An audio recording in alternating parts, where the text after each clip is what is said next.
My name is Prosper Ishimwe. I am 32 years old. I come from Rwanda. I moved to the US 4 years ago. I live in DC now.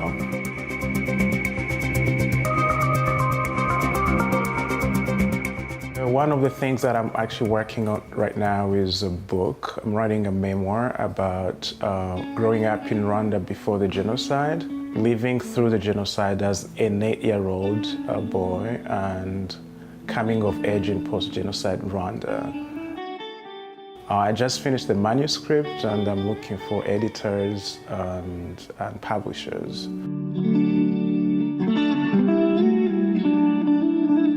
I was born in 1986 in a small green-hilled village of Rwanda in southeast of Rwanda. I have 6 siblings. Well, I'm the second oldest child in my family, 3 brothers and 2 sisters. We grew most of the food that we ate. Both my parents were teachers, but on weekends we always went to the farm and helped with like harvesting or weeding. We had cows and goats and chickens and rabbits. I grew up around so many tropical fruits, mostly avocados, so I never had to buy avocados. We actually had a banana room. One of the things that I remember is that my mom would always tell us not to eat bananas before we ate lunch, because we would eat so many bananas that we would not have a proper meal. I grew up in a Catholic family, and every Sunday we went to Mass, and unlike many parents in Africa, we always consulted on many things. Even when I made mistakes, he would sit with me, and sometimes he would tell me, I'm going to bring your friend, I'm going to tell him what you did, and if he thinks that what you did is right, I'm going to let you do whatever you want. So he was a very liberal parent in that sense. We have primary school, like what we would call elementary school here in the US, and it's 6 years, and we begin primary when we're 7 years old. But I remember that I could not wait to go to school, so I actually ended up starting school when I was 6 years old. So there's so much focus on knowledge and discipline. Yeah, but overall it was a very, I really have some really good memories about school, especially going to school. I remember we walked at least 3 kilometers to school and then 3 kilometers back. So altogether it was like 12 kilometers a day, because I went to school in the morning, came back home for lunch, then went back to school for the afternoon shift, and then came back in the evening. But I don't remember feeling tired, because all the way like going to school, we'll be playing soccer with other kids.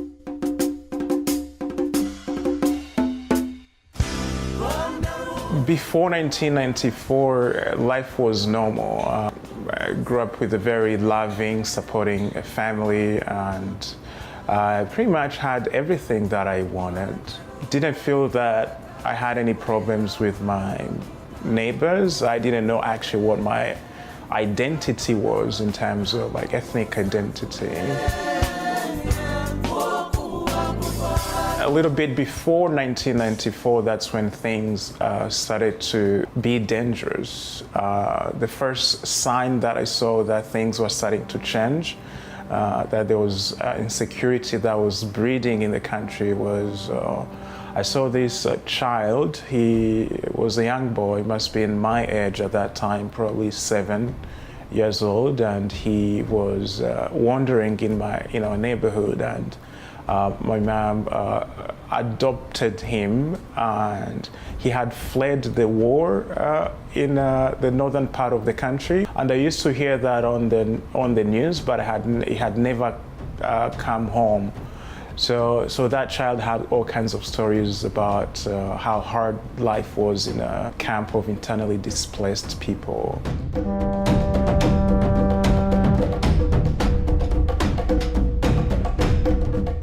Rwanda was transitioning from one-party system to a multi-party system. And there's so many tensions going on. I could see that on TV. But my village or town, so to say, was more peaceful. There wasn't much really going on. Then in 1994, on April 6th, that's when we heard that the presidential plane had been downed, and the Rwandan president who was on board with the Burundian president who was with him had both been killed in that plane crash. I just remember that on TV there was so much sorrowful music. People were panicking in my village, and there's so much propaganda. Now the interim government, which was predominantly Hutu government, was very radical. They started calling on people, the Hutus, to kill Tutsis. So they were accusing Tutsis of being responsible for the death of the Hutu president. So that's when things started being insecure.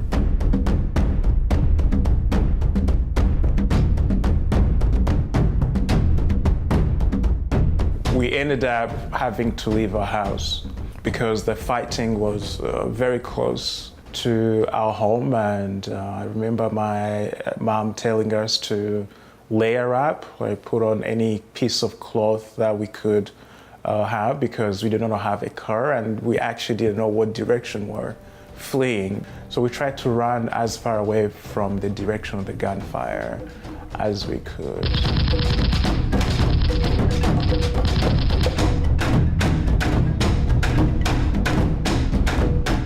At one point in the morning, we were attacked and so many people died, and I got separated from my family and ran with my cousin in an opposite direction.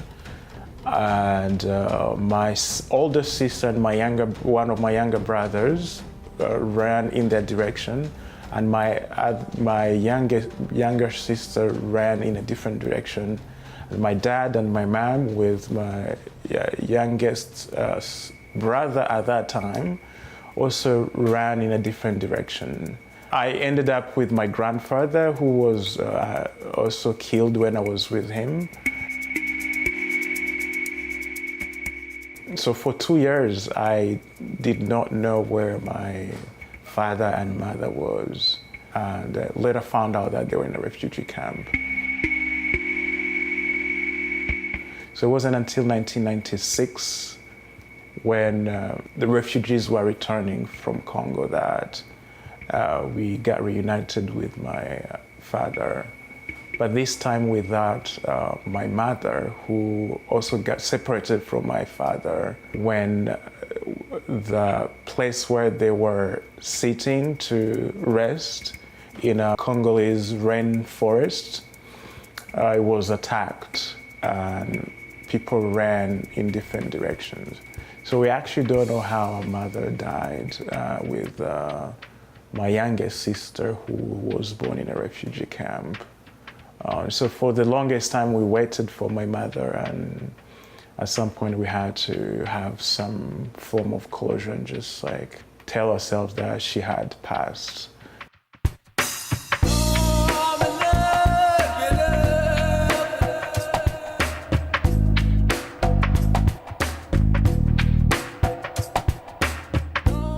The world pretty much crumbled around me as an 8-year-old, and since then I've been trying to make sense of that whole mess, really.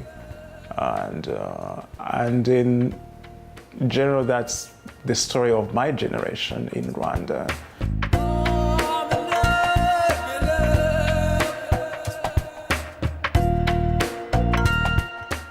After the genocide, school resumed, but in very hard conditions, because so many teachers have been killed. And now looking back, everybody was traumatized. I mean, the teachers punished students so harshly. And now that I understand trauma, like PTSD, I can see that some of the teachers actually had PTSD. So when you triggered their anger, they really, it was really tough.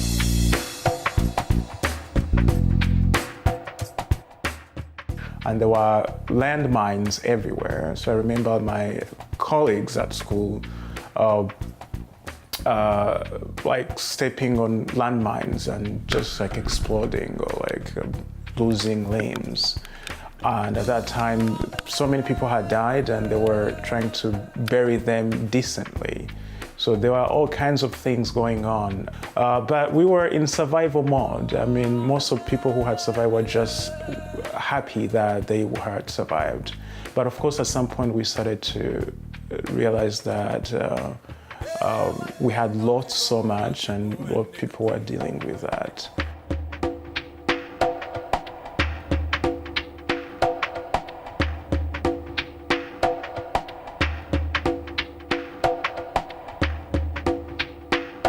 For the longest time, after the genocide, I tried to heal and make sense of what had transpired in Rwanda and try to understand the causes of the genocide and the war. So through that journey, I decided that I would write a book. But as I grew older, it turned out I started to realize that actually the crimes that I had survived were retaliation attacks by the military wing of the current ruling party.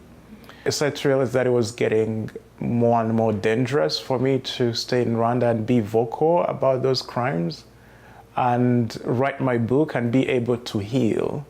Because I had worked with the Peace Corps, that was my first job out of college. And I was also working on a film documentary to talk about stories of people who had healed from trauma. So I had a 10-year visa to the US. So it was a difficult choice, but in 2014, that's when I decided to just leave the country.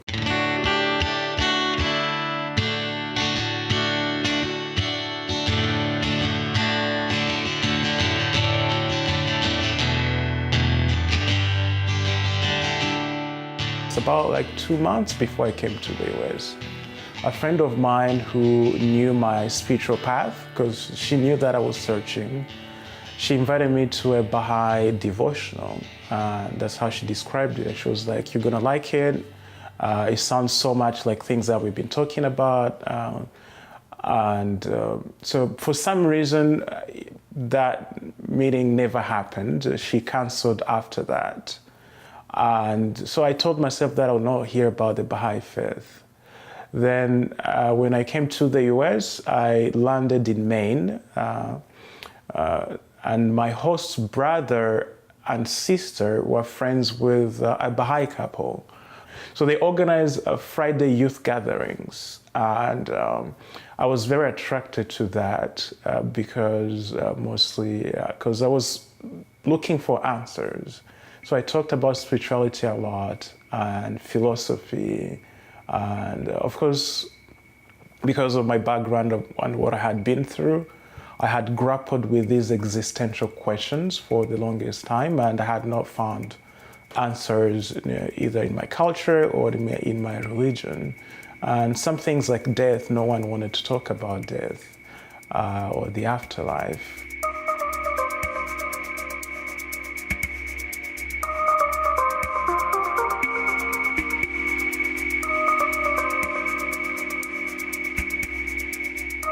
And it had just been very apparent to me that if we were still so divided in tribes and ethnicities, that things wouldn't work. If we had all these religions that could not come together, we would not find peace.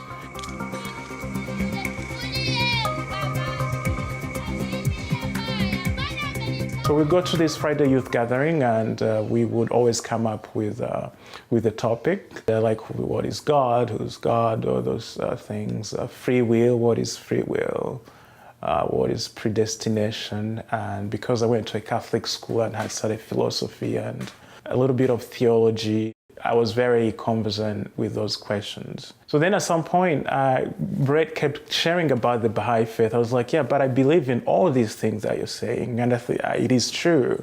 So we would just have dinner, and then we'll be doing the dishes, and Brett will be sharing, because that's all he talks about. So then at some point, because I was also helping with the junior youth program in the downtown area. So then at some point I asked Brett, so how does one become Baha'i? Do you have to get baptized? What happens? So Brett was a little taken aback, because he had already realized that I had a very rational mind, very philosophical in a way, and I could tell that he didn't think that I was ready. It was like, oh, he questions everything, he's probably not ready. So then he was like, no, there's this card that you sign, and you become part of the community, and he told me all the responsibilities. I was like, yeah, I want to be part of this network of people. Yeah, so then it became very, I was actually very emotional.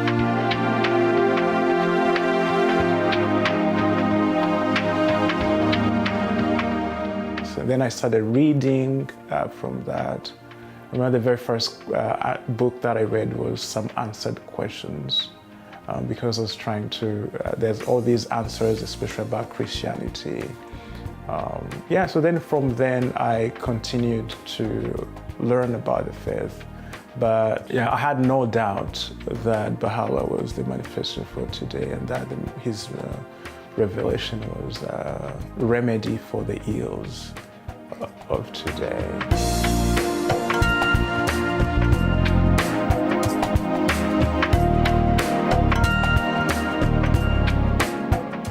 Because of what I had been through, I had started to question some of the verities of or the dogmas of the Catholic Church. And even when I was in the seminary, as we called the Catholic schools that we went to, I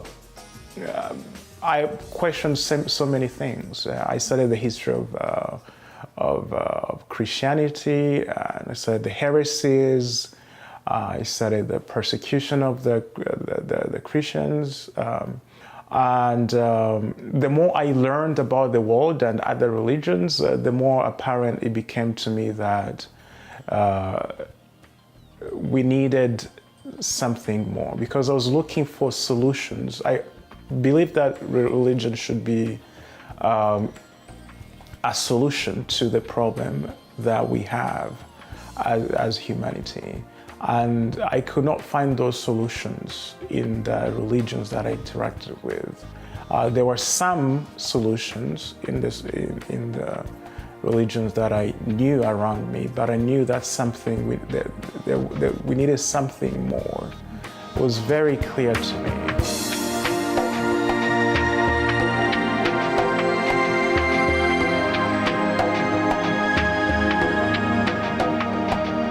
I actually have not shared this with my dad. I don't think he'll be surprised, because he knows me well. He knows that I was searching, and he knows that I was progressive, at least for my culture, that I would be searching for anything that I did not conform to all the norms of, especially the things that I did not understand.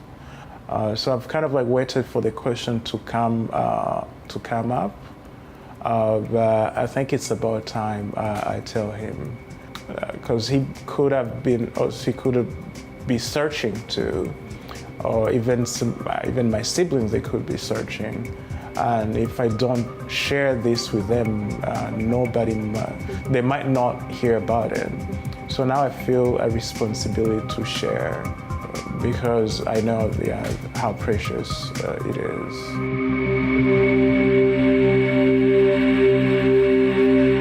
It doesn't matter your past. If your heart is searching, the answer will come like a breeze.